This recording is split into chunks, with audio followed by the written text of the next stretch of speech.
Welcome back to my YouTube channel. আমি রাকেশ। তোমরা সবাই কেমন আছো? আশা করি তোমরা সবাই অনেক অনেক ভালো আছো। তো তোমাদেরকে লাস্ট ভিডিওতে বলেছিলাম যে এই পরে নেক্সট ভিডিও হবে আমার বাইকের ডেলিভারির দিনে, ঠিক আছে? তো বাইকটা নেওয়ার সময় আমি কিছু ভিডিও করিনি। তো বাইকটা নেওয়া আমার প্রায় 1 মাসের বেশি হয়ে গেছে। তো 1 মাস ধরে আমি তোমাদেরকে ভিডিও বানাইনি একটাই তো বাইকটাতে কিছু কাজ টাজ ছিল, তো ওই জন্য আমি কিছু করিনি। বলি আগে বাইকটা ফুল রেডি করবো, দেন তারপরে ভিডিও বানাবো। তো তোমরা সবাই বলো বাইকটা কেমন হলো। তো আবারও 160 4B নিলাম, কারণ এই বাইকটা আমার পছন্দ ছিল। এর ব্যাপারে সব বলবো। তো চলো আগে মোটো ব্লগিং স্টার্ট করি। আজ সব কথা মোটো ব্লগিংয়ে বলবো।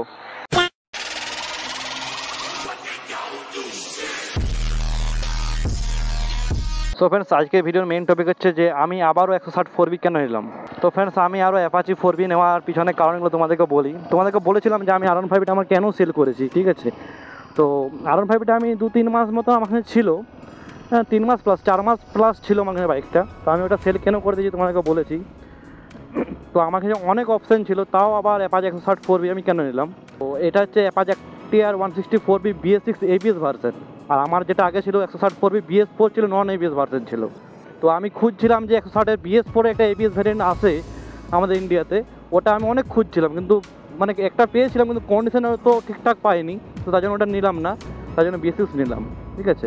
অনেকে বলবে যে BS4 ভালো গাড়িটা সেল করে, কেন BS6 নিলি? আমি সত্যি কথা বলতে এই বাইকটা BS4টা সেল করেছি একমাত্র ABS-এর জন্য, আর BS6টা নিয়েছি একমাত্র ABS-এর জন্য। তো প্রথম থেকে আমার বাইকে কোনো বাইকে ABS থাকেনি। পালসারটা ছিল, ওটা নন ABS ছিল।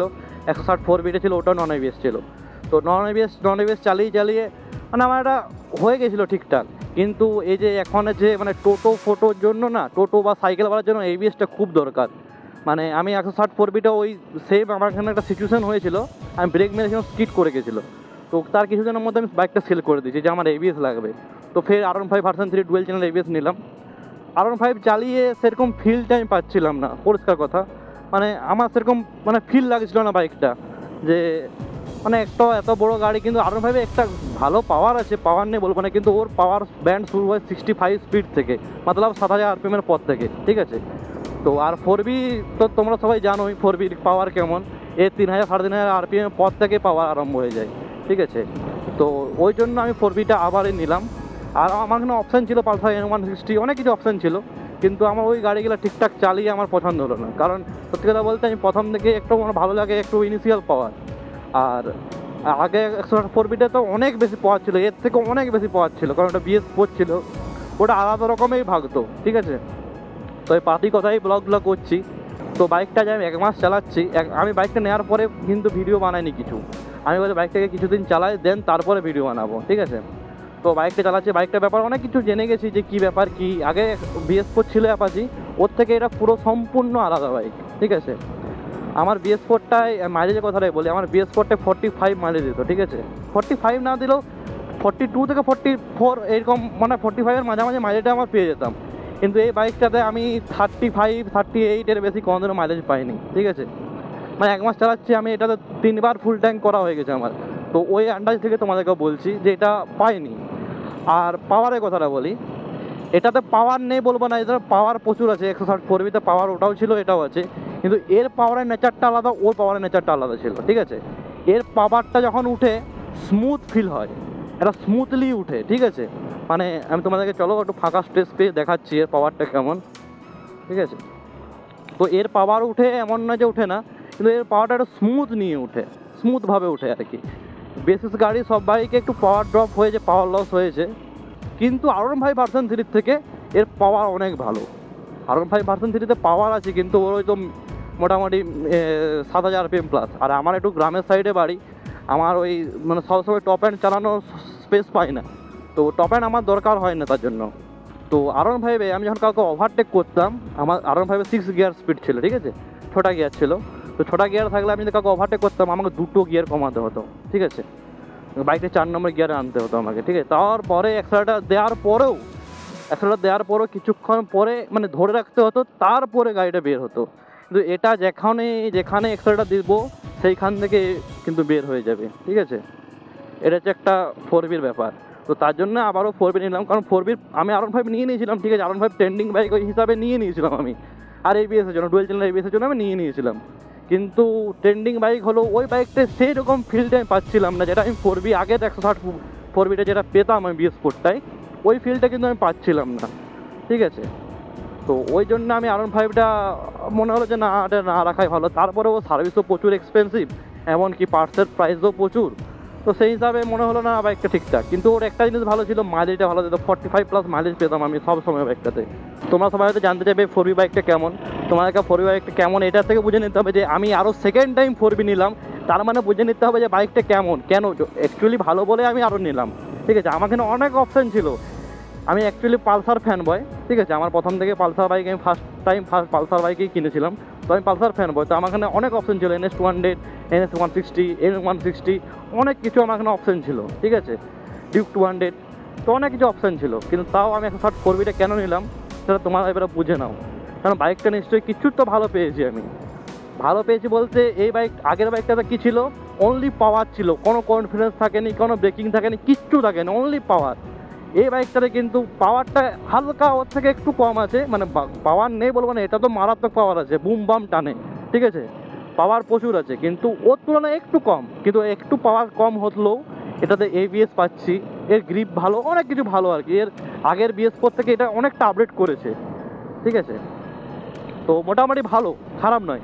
আমি কনফিডেন্সও পাই, পাওয়ারও পাই, সবাই পাই। তো এর জন্য আমার একটা গুড প্যাকেজ বলে মনে হলো বলে আমি 160 4B BS6টা আবার নিলাম, ঠিক আছে। তো তোমরা সবাই বলো কমেন্টে বাইকটা কেমন লাগছে, ঠিক আছে। তো বাইকটাতে এই স্টিকারটা দেখতে পাচ্ছি, এটা আমি করিয়েছি, এটাতে হোয়াইট কালার ছিল। তো বাইকটাতে কিছু কিছু মডিফিকেশান করেছি, মানে এই বাইকটাতে আমি ভেবেই নিয়েছি কিছু মডিফিকেশান করাবো না, ঠিক আছে। কারণ বাইকে মডিফিকেশান করিয়ে খুব একটা লাভ নেই, ঠিক আছে। মানে এই জন্য আমি করাবো না। তো জাস্ট একটা এখানে করেছি স্ট্যাপ, আর একটা বজরংবলীর স্টিকার লাগিয়েছি, কারণ আমি বজরংবলীর ফ্যান, ঠিক আছে। তো এই কিছু কিছু স্টিকার করেছি, আর কিছু করেছি আমি তোমাদেরকে এটার ডিটেলস একটা ভিডিও জানাবো। আজকে শুধু মোটো ব্লগিংকে এনজয় করো তোমরা। তো আজকের ভিডিওর টপিক কিন্তু কিছু রাখবো না, শুধু রাখবো যে আবারও 4B নিলাম, ঠিক আছে। আর তোমাদেরকে একটুকু আমি এর পাওয়ার সম্বন্ধেও দেখাবো যে পাওয়ারটা কেমন, একটু রাস্তাটা ভালো আসুক, এরপরে একটু রাস্তা ভালো আছে, তো ওখানে দেখাবো এর পাওয়ারটা কেমন তোমরা পাও, ঠিক আছে। তো একটা কথাই বলবো, নো ডাউট 4Bর আগে কোনো মানে পাওয়ারের মধ্যে, মানে 160 বা এই বাজেটের মধ্যে কোনো বাইক এই পাওয়ার তোমাকে অফার করবে না, ঠিক আছে।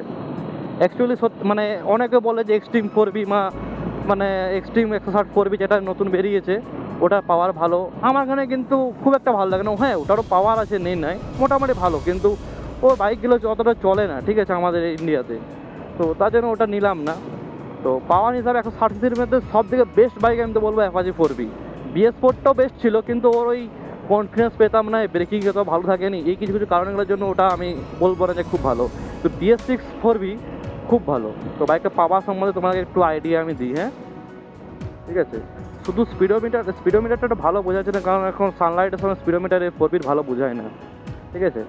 তো তোমরা পাওয়ারটা দেখো, ঠিক আছে, শুধু স্পিডোমিটারটা দেখবে, পাওয়ারটা দেখো।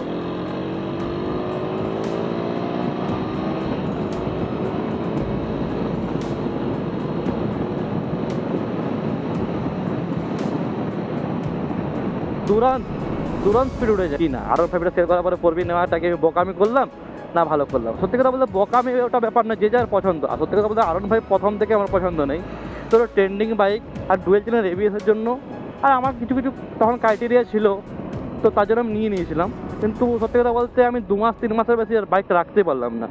যখন আমি নিয়েছিলাম ফার্স্ট 1 মান্থ খুব ভালো লাগছিল, যে মানে ইনিশিয়াল এর কিছু নেই, এর যা আছে টপ এন্ড, মানে R15 ভার্সন 3। তো ওই জন্য আমার সত্যি কথা বলতে আমার একটু গ্রামে বাড়ি বা সিটি রাইডেই বেশি হয়। তো আমার টপের নিয়ে কী হবে, আমি সত্যি কথা বলতে হাইওয়েতে সেরকম খুব একটা যাই না, বাট এবার থেকে লং রাইড স্টার্ট করব। তো হাইওয়েতে যাওয়া হয় না, তো টপের নিয়ে আমার কী হবে, আমার চাই ইনিশিয়াল। এই যে ট্রাক্টরটা আসছে, এই ট্রাক্টরটার সামনেটা গিয়ে আমি এখন ওভারটেক করার কোনো কথা বলছি না, কারণ এখন স্পিড টিকে আছে। এই ট্রাক্টরটা যদি ওভারটেক করতে হয় আমাকে, তখন আরও ভাবে আমাকে 2টো গিয়ার ডাউন করতে হতো। কিন্তু এর 5 নম্বর থাক 4 নম্বর থাক কোনো ম্যাটার করে না, শুধু অনলি অ্যাক্সেলেটার। দেখো আমি এখনও গিয়ার চেঞ্জ কোনো 5 নম্বরে যে অ্যাক্সেলেটার দেবো বেরিয়ে যাবে গাড়ি, দেখো অনলি অ্যাক্সেলেটার, কোনো কিছু নয়। তো R15 সেম জিনিসটা করতে গেলে আমাকে গিয়ার ডাউন করতে হতো, প্লাস আমার অ্যাক্সেলেটার ধরে রাখতে হতো কিছুক্ষণ পরে, মানে অ্যাক্সেলেটার দেওয়ার পর RPM উঠতো, তার কিছুক্ষণ পরে পাওয়ারটা দিত আমাকে। কিন্তু এর যেখানে অ্যাক্সেলেটার দেবো সেখান থেকে পাওয়ার আরম্ভ, ঠিক আছে। তো এই কিছু কারণ ছিল। তো তোমরা সবাই জানাবে ভিডিওটা তোমাদের কেমন লাগলো, ঠিক আছে। প্রচুর রোদ দিচ্ছে আর প্রচুর গরম, এর মধ্যে অনেকদিন ভিডিও বানানো হয়নি, আমি ভিডিও ইচ্ছা করেই বানাইনি, কারণ একটা বাইকটা নিয়ে এসেছি, বাইকটা আমার মনের মতন না হলে আমি ভিডিও বানাইনি। আগে নিজের মনের মতন করলাম, সার্ভিস এভরিথিং অল করলাম, পেপার রেডি করলাম, পেপার সব ঠিকঠাক করলাম, আমার ব্লু বুক এলো, মানে এভরিথিং, মানে বাইকের কাজের জন্য একটু ব্যস্ত ছিলাম। তারপরে আমি টুকটাক কাজেও ব্যস্ত থাকি, তো ওই জন্য ভিডিও বানানো হয়নি। তো 1 মাস বাইকটা আমার নেওয়া প্রায় 1 মাসের একটু বেশি হয়ে গেছে, 1 মাস 3-4 দিন 5 দিন এরকম কিছু একটা হয়েছে। তো ভাবলাম সব কিছু রেডি করার পরেই ভিডিওটা বানাবো। তো মোটামুটি আজকে তোমরা শুধু মোটো ব্লগিংটা এনজয় করো। এর নেক্সট ভিডিওতে আমি এর ওভারভিউ মানে রিভিউ দেবো, বাইকটা কেমন, বা 4-5 থেকে 360 লুক দেখাবো বাইকটা কেমন লাগছে। তো তোমরা ওভারঅল বলো বাইকটা কেমন লাগলো, আমি ঠিক করেছি কিনা, ঠিক আছে? তো চলো নেক্সট ভিডিওতে আবার দেখা হচ্ছে তোমার সাথে। তো এখানে ভিডিওটা আমি শেষ করলাম। তো তোমরা সবাই ভালো থাকবে, নেক্সট ভিডিওর জন্য অপেক্ষা করবে। আর যদি ইচ্ছা করে, যদি ভিডিওটা ভালো লাগে একটু সাবস্ক্রাইব করে দেবে, কারণ আমার সাবস্ক্রাইব প্রচুর কম।